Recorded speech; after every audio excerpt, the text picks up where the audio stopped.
বসের এই জায়গায় তো অনেক দিন কাজ করি, আমার বাসাটাও বন্যাতে ভেসে গেছে। এখন কি করব? এখন তো বছর থেকে জমি চলে পরিবারকে নিয়ে শান্তিতে থাকতে পারবো, বসবাস করতে পারবো। দেখি জমি যে কি ব্যাপার, বস আসতেছে না কেন? বস আসসালামু আলাইকুম স্যার। বস দেখো, আমি তো এখানে অনেক দিন কাজ করি, এইবার বন্যায় আমার বাসাটাও ভেসে গেছে। আমি বুঝতে পারছি না যে আমার সন্তান টন্তান নিয়ে কিভাবে বাঁচবো। আপনার তো বস বিশাল জমি আছে, আমাকে কিছু ওখান থেকে কিছু জমি দিতে পারবেন? আচ্ছা, তুমি আমার জমির প্রজেক্টে চলো। কুল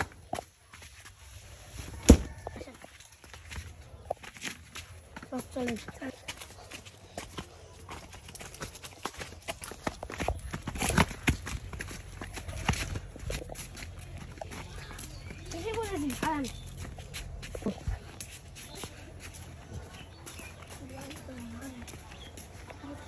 বস, আমরা আপনার জমির প্রজেক্টে চলে এসেছি।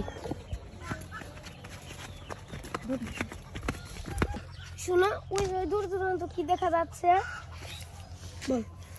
বস, ওই দূর দূরান্ত তো আপনার খালি চোখ, যতদূর চোখ যাচ্ছে ততদূর কি আপনার জমি দেখা যাচ্ছে। শেষ, আমার চাকরিটা মনে হয় গেল। আমি তোমাকে এখান থেকে জমি দিব, দুইটা শর্তে জমি দিব তোমাকে। স্যার, প্রথম শর্ত রাখি।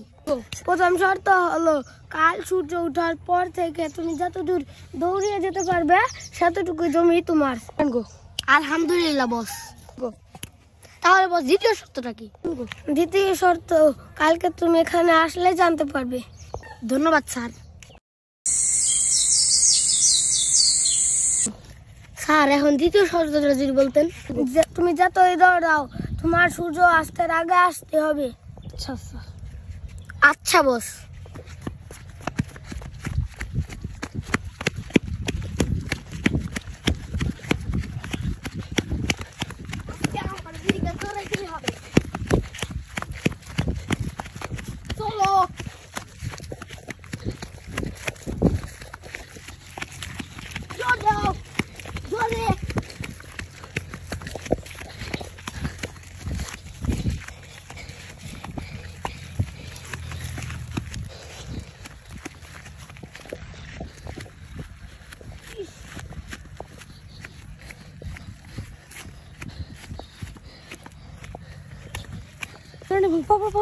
গোসল করবো না, আজকে গোসল করবো না।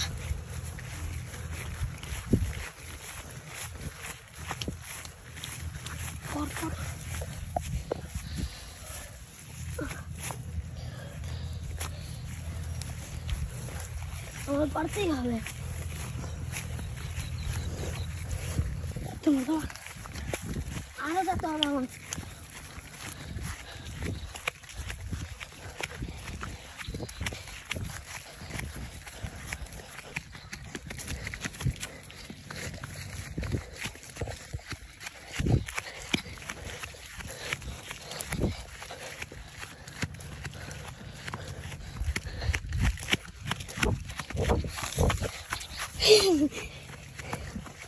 ছেলেটাকে তো কোথায় দেখা যাচ্ছে না।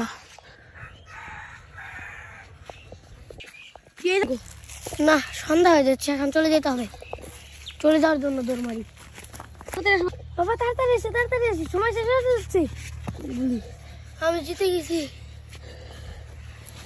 হ্যাঁ, ওর মতো লোভী ছেলে আমি জীবনেও দেখিনি।